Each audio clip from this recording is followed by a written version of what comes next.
Welcome to Dark Sorcery. I'm Alfredo Martinez, and I have with me once again Gazelam Ali. Gazelam, good to have you on today. Hey, Alfredo, Dark Sorcery. That's right. And today we're going to be talking about Mesoamerican Spirituality Part 4. So in Part 4, we have some rites to focus on as far as the Mayan side goes. Last video was about the Aztecs. Mostly this is all be about the Mayans. But the Mayans were a little different here. I was reading that the Mayan kings would cut their penises, bleed the blood onto paper, and then the paper would turn to smoke as they burn it.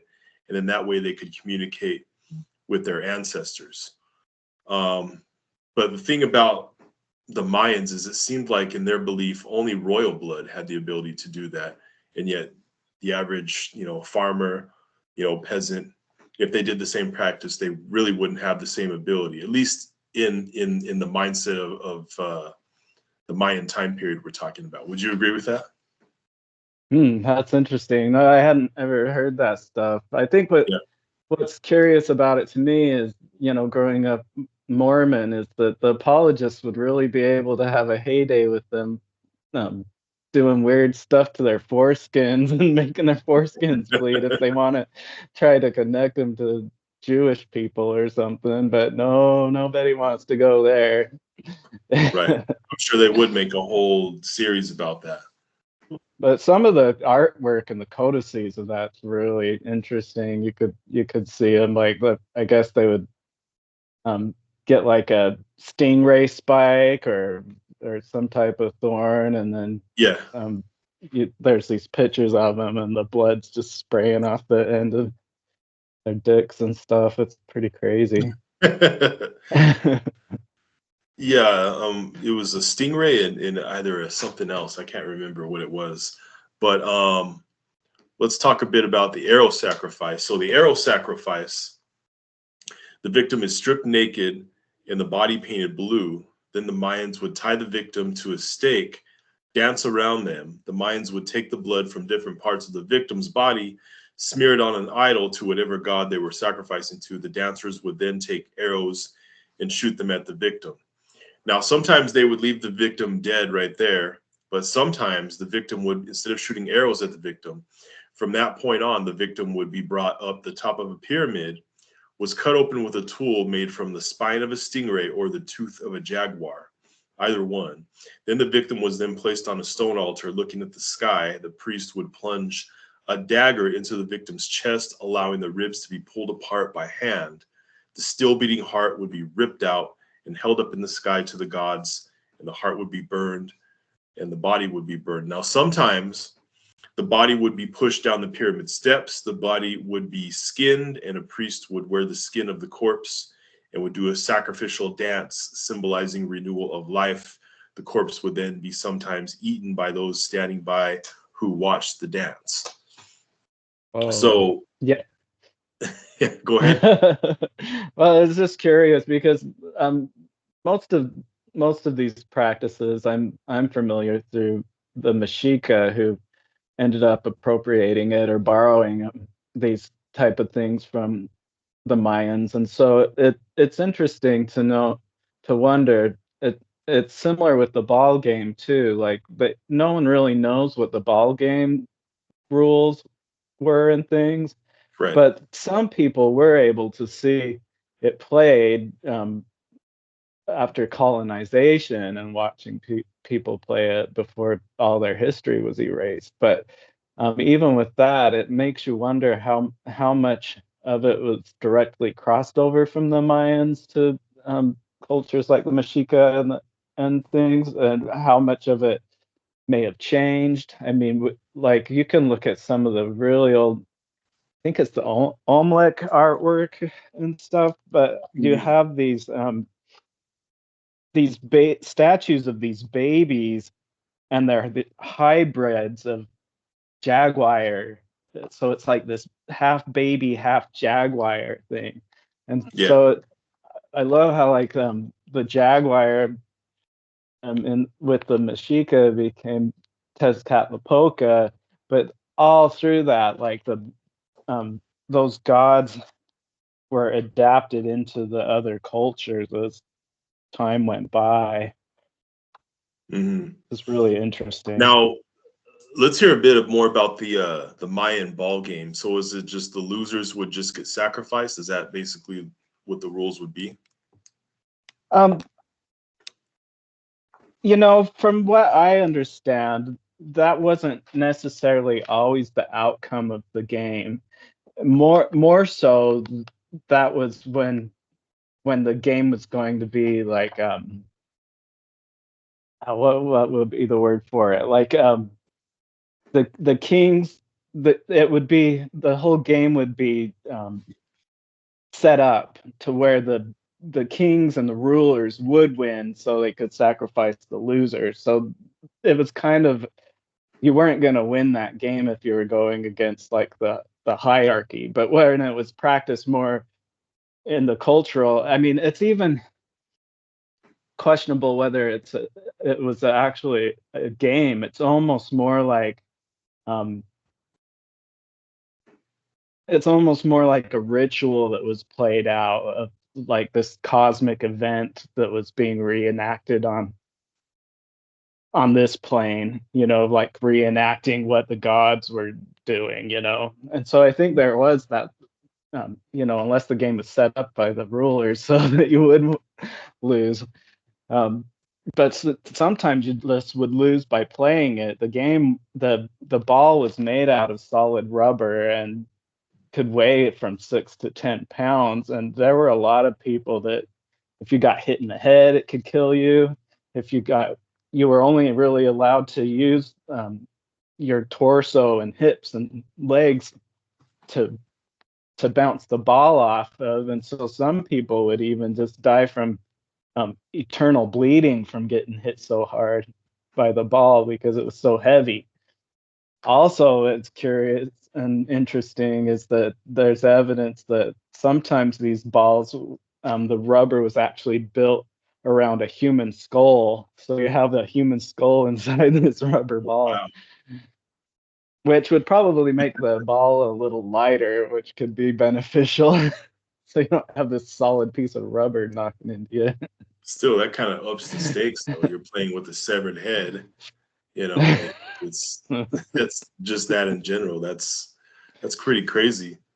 You can Um, see in the Mayan artwork, you know, none of the ball outfits or costumes survive actual ones, but it does appear in the artwork, and you can see that they took these giant things of linen cloth to where you'd build up the linen to where it would like stick it clear out as a buffer for when that ball would be able to hit the ball.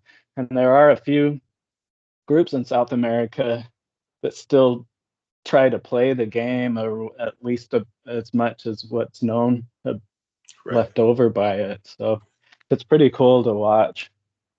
Interesting. And I think it's also interesting that we really don't know everything about the game yet. You know, it's a big mystery. Yeah, you see that like round circle, it's kind of like a hoop that they hit the ball through. That was a more modern addition to the game. So like the earlier cultures didn't even have that. It was just, you know, the team against team, because that little hole, if you knocked it through that hole, you'd win the whole entire game. And so it was really rare that anybody even made it through that. It was kind of a rare occasion for it to ever even happen. But I guess the original game didn't even have that little hoop, which us in a Western type mindset, we draw parallels to basketball or different games like that. But this, I guess, I had heard that it was the most ancient team sport that was ever invented. Wouldn't doubt it. It's It'd be fascinating, you know, one day when we finally do know exactly what the rules and the whole purpose of everything is. I'm sure it's connected to Mayan lore and Mesoamerican lore, but you know, has been lost over time. But I I mean, also even felt, the codices that survived, a lot of people wonder how much influence was done on those codices, because some of them weren't even written until after mm, colonization had happened, and then were stolen mostly by Westerners and shipped off to Europe. So a lot of those codices that did survive only survived because someone stole them and took them across the well, sea. yeah, no doubt they were stolen. But I also think it's interesting how the Mayans managed to survive and get around without having a lot of metal tools, because a lot of metal was not available to those in that area.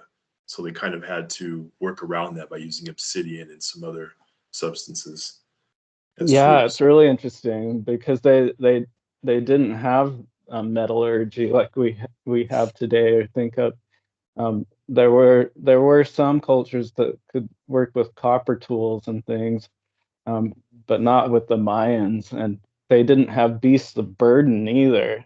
Where you think of the pyramids and all the great um, things that were built in Europe, they had a lot of help from um, bulls and oxen Hmm. and different horses and beasts, but this was all completely done by human power, unless Hmm. you believe the ancient aliens bullshit. Yeah, that's that's a whole Which makes nother me rabbit hole mad. to go down to. Well, that makes me angry because it's dumbing down human engineering. Humans are so amazing and done such incredible things, and you're going to do some God of the Gaps type fallacy and say, "Oh, well, it So in must other have been words, you're aliens upset because that it's we." kind of like downplaying the sophistication of the Mayan people. Like, there's no way they could be as sophisticated to survive in these conditions. So we'll have space aliens come down and do the explaining. Basically, is what it's. I mean, it's got some good points and some bad points, and I don't necessarily agree with everything. Some things I think is intriguing, but I understand your mentality, definitely. Well, I mean, it's just ridiculous to say, well, we can't explain things from our modern point of view, and so therefore it must be. That's Aliens. just ridiculous. Yeah. Seems I like, mean, it seems like in modern society, like anything you can't have an explanation for, it must be aliens. Like, yeah, or all those God drones or flying, something, flying around in the skies. It must be aliens, or whatever conspiracy, you know. It must be aliens. So that seems like that's kind of a cop out today.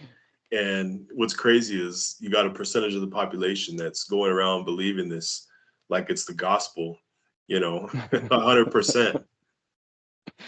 But one thing I think that's really cool about the Mayans is they were pimped out, man. Have you seen some of like the dental work and stuff? And it Oh, they wasn't to were, yeah, fix from what I teeth. hear, It they was were like very, yeah. bling. And the Egyptians as well, the ancient Egyptians were very good at um, dental work as well, which I'm surprised, that they It's had becoming knowledge of that.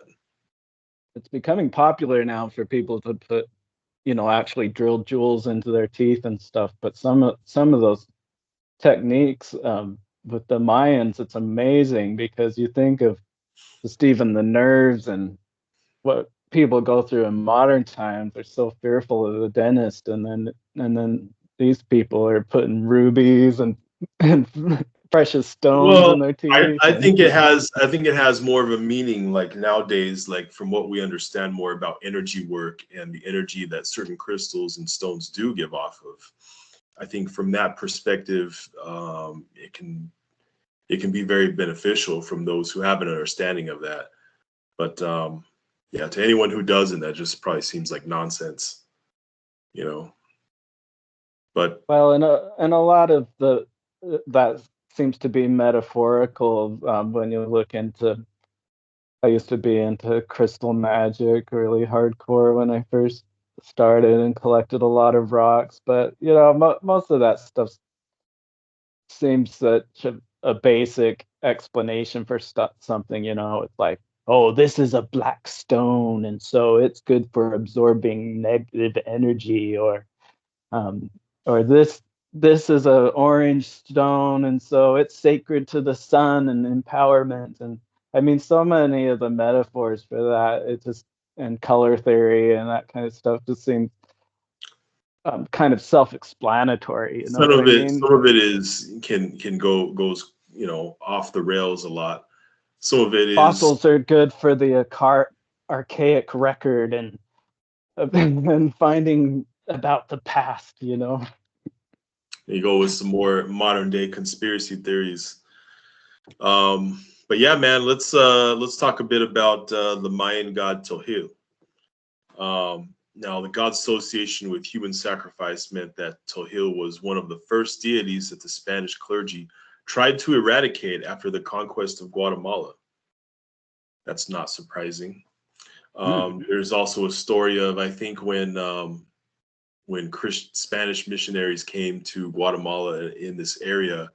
I guess there was a certain type of priest, I can't remember his name, but he set up a section for the Guatemalans that were being converted to Christianity. You know, the Mayans who were being converted to Christianity, and he was always getting on the king about having multiple wives and how that's wrong. So one day the Mayan king just got upset with him and says, "You know what? To hell with it."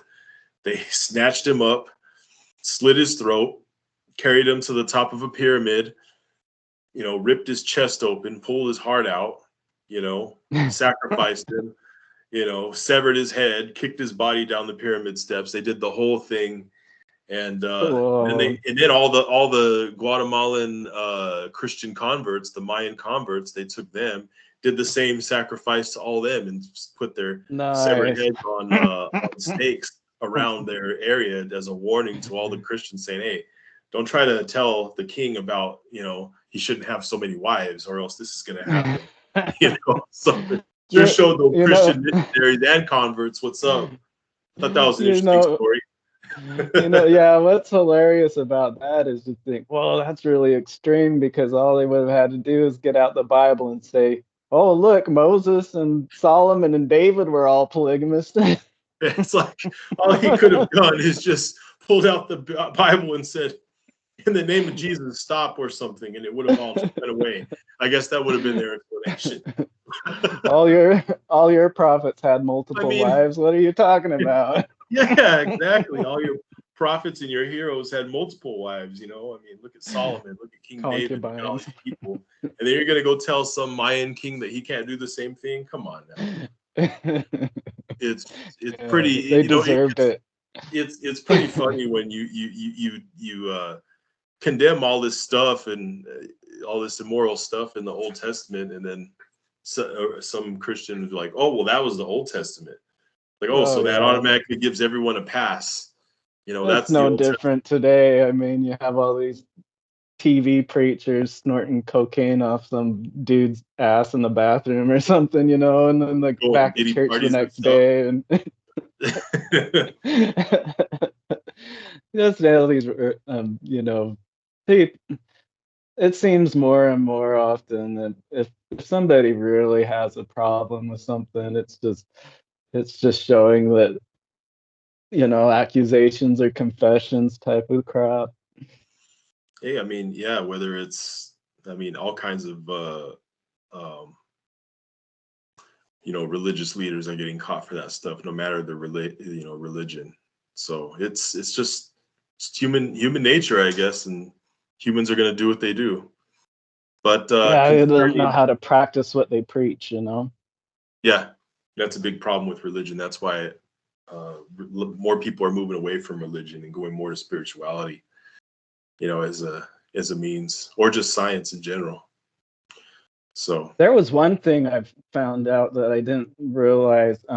You've seen how they would bind their heads and do the elongated heads and stuff like that, but it got to the point too where the men would actually shave or surgically remove their hairline, even, so that it made them have a bigger forehead. So they're binding their heads and extending their heads out. And I'd always known about that, but I didn't know that another form of beauty for the Mayans were crossed eyes, and they would actually do things to make their eyes like permanently.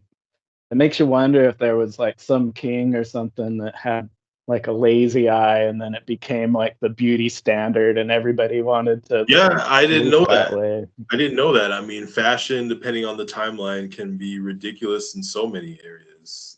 It's crazy. I I did mean, not know all the that. face jewelry and the face jewelry and the earlobes and all that. It must have just been amazing to see some of these people. Yeah. I mean, things that are popular today that they were doing like so long ago. I don't know. You can Maybe imagine. it just makes you wonder what's going to come back in style. Maybe head shrinking will come back in style one day, or some other off the wall practice from around the same time period. I wouldn't doubt it at all. So, but yeah, concerning Tohil, I guess from what we see is the god of fire, the Mayan god of fire. So let's talk about some of these sacrifices here. One of them was where upon the temple, the human sacrifices were tied before the representation of Tohil, where the priest would open the victim's chest and cut out his heart. After sacrifice, the victim's body was probably hurled down the front stairway of the temple, where his head would be severed to be placed on a skull rack that was located in front of the temple. And that was pretty much the only sacrificial rite I could find associated with Tohil. Even though the Mayans did sacrifice to him a lot. It's interesting because a lot of with the skull rats, at least with the Mexica and those Aztec cultures, for a long time, they thought that these stories were exaggerated, and there's no way they had these big skull racks and stuff. But they've actually found archaeological digs in Mexico City, these actual rows and rows of skulls stacked up on each other, and have shown that those weren't mythologies or like tall tales and stuff, that they really did do this kind of stuff. Well, no doubt. I mean, it makes me wonder whether it was more common among the Aztecs than the Mayans, because I know that the Aztecs believed that they had to sacrifice so many people every year to the sun god in order for the sun to keep shining. I'm not so sure the Mayans held that belief. So I'm not so sure that they had sacrificed as many people, though it was just as brutal. What do you think? What's your take on that? Well, the Mayans were a lot more of an ancient culture, and by the time the Mexica started building their temples, some of these pyramids and things were all in ruins, and so we're talking ancient cultures that even their writing system and stuff had been lost to time. You still have, there's still Mayans in Mexico that speak Mayan today and the Nahuatl language and that, but a lot of things also were lost and had evolved or changed, and so it's curious to wonder, how many things, because there's things in our culture that are really taboo, like having weird drug enemas and alcohol put up your butt. And Well, I mean, the thing is, back in those days, in those rainforests, who knows what drugs were available then?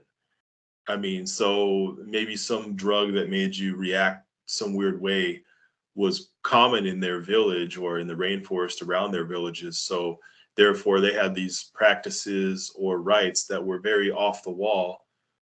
What was a result of reacting to this substance? I mean, we really don't know what kind of crazy substances existed at that time in those rainforests, especially before you had all these fires that took away a lot of it, a lot of colonization, clearing away the forest to build houses and neighborhoods and cities. There must have been some stuff that was lost to time that was pretty off the wall, some stuff that people nowadays we might like, who knows? Well, you think about something like dimethyltryptamine, and DMT, that ayahuasca and yage and these different drugs South America, I mean, DMT is the strongest hallucination known to man, and it will just shoot you to a whole nother place, like And out have of you taken space and DMT time. I have done DMT before, because I and haven't. I want to though. But anyway, go ahead. the crazy thing about it is it lasts 15 minutes maybe. But what these different cultures in South America learned to do is they would take DMT's found in your lawn. DMT's in all kinds of stuff, you know. It's everywhere. But yeah, but what and that's it's the same as um, THC and things.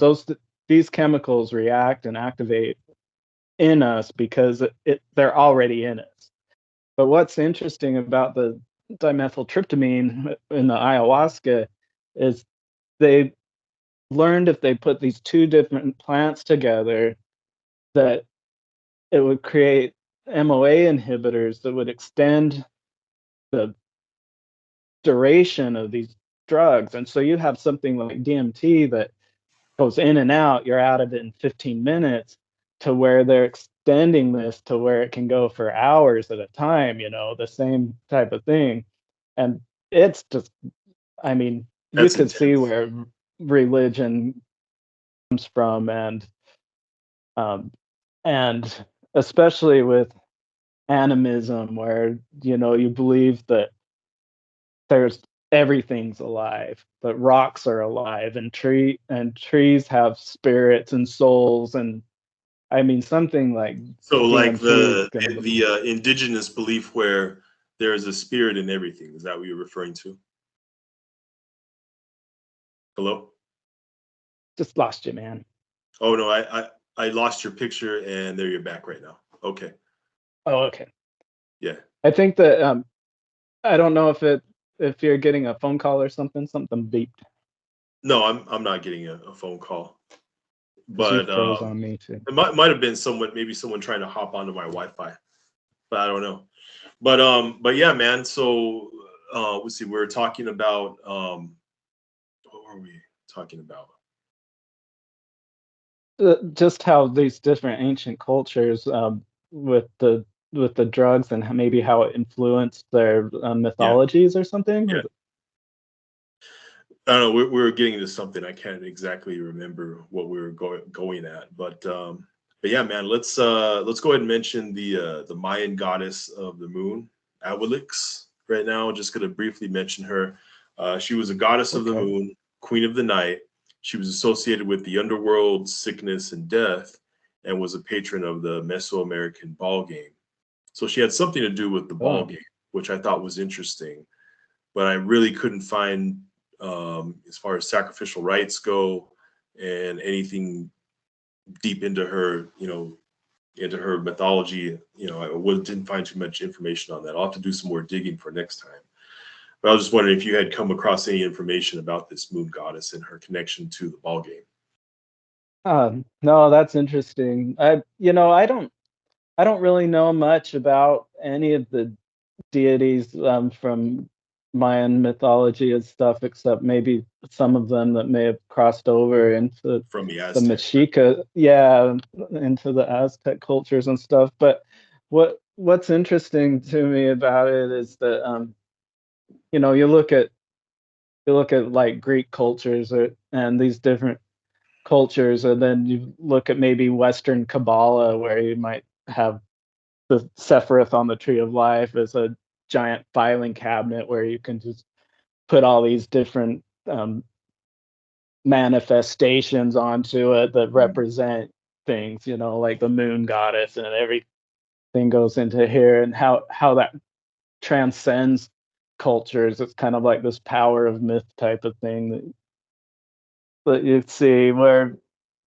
the parallels do seem really curious and stuff. But it's funny because you know I have I have Swedish ancestry, and for the life of me, I just could never get into like Thor and Frida and all these Right. goddesses and gods like that. They just don't click with me for Anything Nordic, some anything reason. Norse, it just didn't appeal to you, right?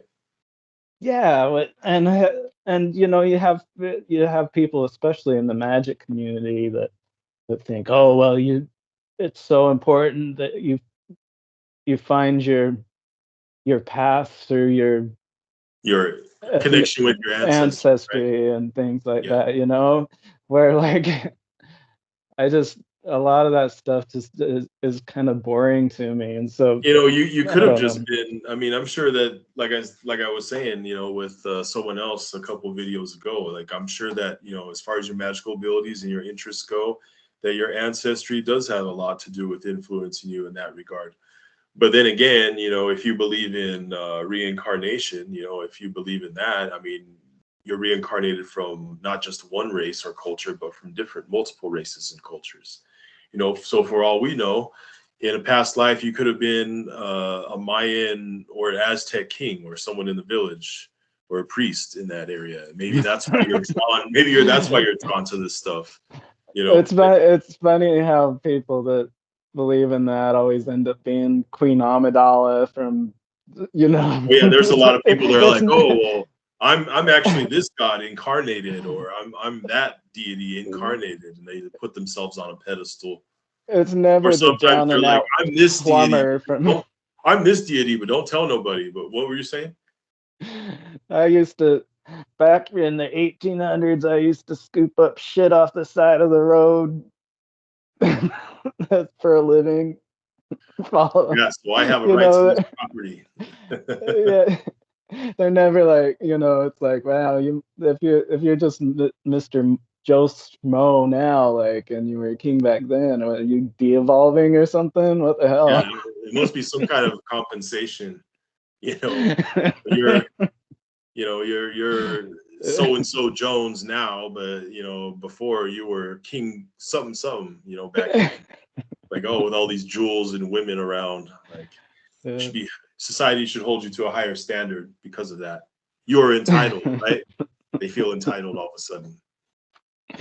Oh, well. But yeah, man, do you have anything else about the Mayans you want to go ahead and add? Anything interesting you found? Yeah, I mean, there was this Chakek, which is the morning star Venus, and I just think it's interesting that the Mayans, as far as we know, they didn't have telescopes and they didn't have these things, but they were using their natural eyes to Yeah, figure this you had stuff a knowledge out, of the and cosmos, yeah, and the to planets where about all that. it's the most accurate calendar known to man or to humans. We're from the Mayans, and you have a culture like the Greeks that are are really revered, where they thought that Venus, the morning and the evening star, were two different fucking planets. And so, like, they thought that the morning star and the evening star were two Yeah, different stars. It's all Venus, but right, the Mayans didn't think that. The Mayans knew it was the same star, no matter what side of the sky it popped up right. on. More And sophisticated. so it's just amazing to me how knowledgeable How they these managed to people be were, without all this technology, and how they knew and about everything. that we're finding out more and more through genetics and archaeology and things like that, that um, the indigenous peoples of America have been here way longer than we even thought that they were and have been. And so for them to reach the Americas, you know, some are thinking, with hundreds of 100,000 years ago or something, maybe not quite that old, Yeah, but real, I mean, we're finding um, fossils and footprints and things that are making scientists have to redefine what we think about who was here and how they got here and when they got here. again, it goes back so long ago and so many epochs ago that it's hard to ever really capture all that information. So it's fascinating. One thing that I did want to mention that I didn't bring up is that when they were talking about the air, when I was talking about the arrows being shot into the corpse, you know, as far as an end, and then after that they would, you know, instead of shooting arrows, they would decapitate the body, you know. Anyways, so usually when someone was going to be decapitated in Mayan culture, they were badly beaten or mutilated, making the victim very bloody. The victim was then decapitated slowly with tools made from flint, obsidian, or granite because metals were not common in their area. So when I say decapitated slowly, I mean like if the tools weren't very sharp, you know, because they weren't metals, flint, obsidian, or granite, you know, wham, okay, well, that one didn't do it. And again, until the decapitation takes place. So you can imagine the victim, you know, like his, you know, it's just halfway off and they got to keep hitting it because metals weren't common in their area. That's a pretty brutal, probably the most brutal decapitation you could go through. What do you think about that? Oh yeah. Well, I mean, you know, back when Desert Storm was happening and there was and all the stuff with the Taliban, and I remember coming across some videos of people being decapitated and things, and it is not pretty, it is not quick. It takes a minute because you have to you have to get through all that bone and stuff too, you know. So it's not like in the movies where you see the blade go in the One guy's clean head. cut. Yeah. It takes a bit, and it takes some work to get through a head. But it does make me wonder if, you know, they have found with some of these, like the um, Serpent and the Rainbow is a book about an anthropologist that went to um, Haiti to study um, actual zombies, like real zombies. And he was able to find that this powder that the witch doctors would make that would make you go into a vegetative state, and your heart would slow down so much that people would pronounce you dead, you'd get buried, and then the Hogun or whoever it was, the magician, would go back, um, dig up the body, and then you'd revive and come back alive.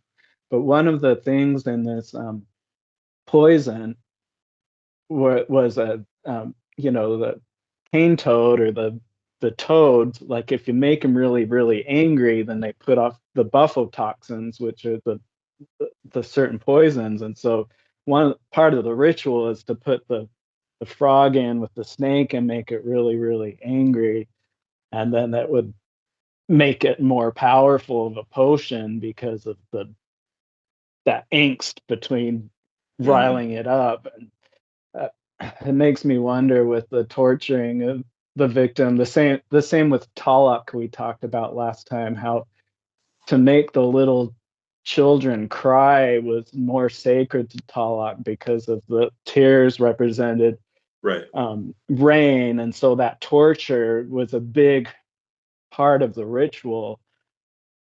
It just reminded me of that a lot, where, you know, extending the torment, they must have believed made it more powerful, you know? Yeah. And I do think that that type of magic, the louder someone screams, the more powerful the magic is. So they definitely had a knowledge of that. But yeah, If Gazelam, it, if anything, just even on a base physical level of it's an amplifier, you know? it is. That's a good way to put it. And maybe not even energetically as much as just shock and awe. It's just like 9/11 when it happened and the towers fell. That's what's so horrifying about terrorism, is that it completely changes everything in the way people look at things. They don't feel safe anymore. The repercussions of something like Or what that. happens to the chemical structure of the human body when it knows it's going to die? You know what I mean? Obviously, it's, you know, what it's any oils it may leave out and things like that, you know, is probably probably something different and beneficial to certain people. Well, isn't that why That's what you're getting at. they've found quicker death techniques for the meat industry with cattle and pigs Right. and things, because the stress will ruin the meat and so if they're oblivious of it. So I don't know where I'm going with it, but so many of those things seem to kind of That's too much yeah. Trumpism where he goes around in the circle and does See, I'm doing the weave over here. Yeah, man, there's a lot of different connections we can make from this, but yeah, it's been a good conversation here. Everyone who's watching, make sure you check out Gazelam's social media links below in the description below. And yeah, everyone who's watching, like and subscribe to Dark Sorcery. I see it.